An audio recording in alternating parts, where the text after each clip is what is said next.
Hello and welcome to the COMLEX Instant Review. Let's talk about the measles, mumps, and rubella vaccine.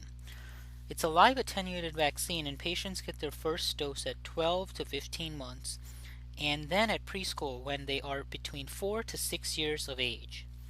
Keep in mind that the patients can receive vitamin A supplementation if they develop complications from 6 months to 2 years of age, and patients who have impaired intestinal absorption, immunodeficiency, recent immigration, clinical evidence of deficiency. These patients who are greater than 6 months and are not receiving the vitamin A supplementation should be considered to getting that supplementation because they may be prone to complications. Post-exposure prophylaxis, in this case, live measles vaccine, the MMR vaccine, is recommended within 72 hours of the exposure because it will provide protection in some cases. This is the intervention of choice for the control of outbreaks in schools and child daycare centers. IgG can be given to prevent or modify measles in a susceptible person within 6 days of exposure. Susceptible household contacts, 1 year pregnant women, or the immunocompromised. Now, keep in mind that if confirmed rubella infection in pregnancy, then the management consists of counseling the patient with respect to the risks of the infection. IgG is not protective and no recommendation for routine post-exposure prophylaxis in this case exists. Keep in mind also that no cases of congenital rubella syndrome from vaccine within 3 months of conception are known. And there's no evidence of teratogenic role from mumps.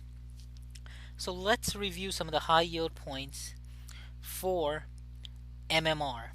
It's a live attenuated vaccine and it's given between 12 to 15 months and then at 4 to 6 years of age. Keep in mind that vitamin A supplementation has been known to be beneficial and it's given greater than 6 months if the patients are susceptible, and by that we mean immunocompromised, having any clinical deficiency, malnutrition, all those things. Patients who have post-exposure should receive the MMR vaccine within 72 hours, and that's the intervention in schools and daycare centers. Also, the IgG can prevent or modify measles in a susceptible person within 6 days of exposure, and again, susceptible household contacts, 1 year of receiving it, and also women who are pregnant and immunocompromised.